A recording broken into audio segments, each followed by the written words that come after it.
Most of us are, well, doomed from the start. It all begins with where you're born. Here or here. If you're born in the lower class, you might as well get used to it. Vertical mobility, or one's ability to advance beyond their inherited economic status, is almost non-existent in America, at least compared to most of the developed world, including Denmark, Australia, Norway, Finland, Sweden, Canada, and well, you get the point. In fact, between 1988 and today, the richest 1% of Americans, who already own 33.4% of the nation's wealth, have seen their incomes grow over 30%, while the average middle-class American earns less today than 20 years ago. But that's not all. It turns out the day you were born also determines how successful you'll become. Kids born in the months nearest the cutoff date of kindergarten have an innate advantage, because those children have almost a year to further develop, as opposed to those with only a few months. To weed out the weak. Such a difference determines which kids make higher scores all the way to college. Students of the youngest group in their class are underrepresented by about 11.6% in universities nationwide. But if that doesn't throw you off track enough to completely lose your future, there's always America's bright and shining educational system. Unless you can afford a private education, you will enter a system ranking number 17 in the world, complete with overcrowded classrooms, underpaid teachers, shortages of books and materials, and dilapidated school campuses. Oh, and then there's the SAT. While the SAT is intended to test your aptitude for college, it's actually much more efficient at predicting your income bracket. Biased against minorities and females, the SAT is designed for the wealthy. The rich can afford tutors, workbooks, prep classes, vocabulary tests, and test retakes that lower-income families simply cannot. But hey, if you're lucky enough to avoid all those problems, what could possibly stop you now? Ramen noodles.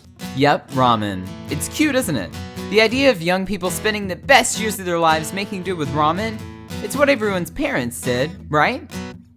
And of course you have two options these days, the regular ramen noodles or the choice ramen noodles that have 80% less fat and 25% less sodium.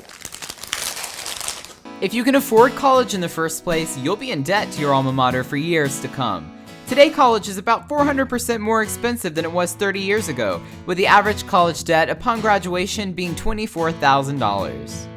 Now, you may notice that both of these are chicken-flavored ramens. I think today we're going to go with the regular ramens. And in an economy with a 9.2% unemployment rate, good luck finding a job. Of course, if you can, you'll need one in the real world. One with security. One you'll hate. But the first thing we do when we prepare our ramens is remove the seasoning packet and throw it in the trash. So maybe all those adults I hear are right. I might as well just get used to ramen. Oh, or I could move to England, France, Germany, Ireland, or Sweden, where I could get free college, or pay, at most, about $3,000. Now, don't be deceived.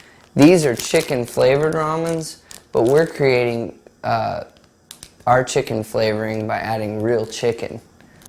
Oh yeah, and while you put that ramen on the front burner, you can put your health on the back. Eating ramen and other foods low in nutrition regularly throughout college increases risk of diabetes, cancer, and heart disease. Good luck paying for those medical bills.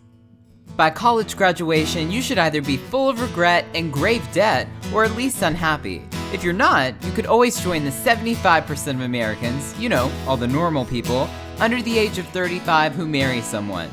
You'll have to remember though, the average wedding costs $30,000, and it's pretty likely your marriage will end in divorce, which averages $15,000, so maybe that's not such a solid investment either.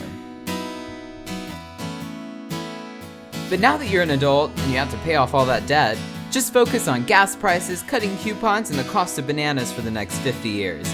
Keep your head down and accept life as it comes. In other words, just join the majority of Americans who hate their jobs too. Those dreams you had as a kid won't get you out of debt, and it's okay to sacrifice a little. That's life.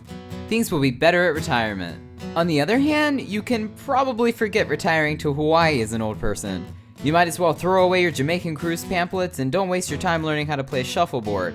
Why? Well, because unlike your grandparents, you'll be working until Social Security is going to run out of money by 2037, and an increasing number of companies are cutting out their retirement plans. At least we'll have Wheel of Fortune to keep us entertained. So it's unlikely you'll fulfill your dreams. The cards are just stacked against you, and you might as well accept it. Really, we'd be better off thanking those who warn us about the real world than ignoring them. Better to learn how life really goes now rather than later, right?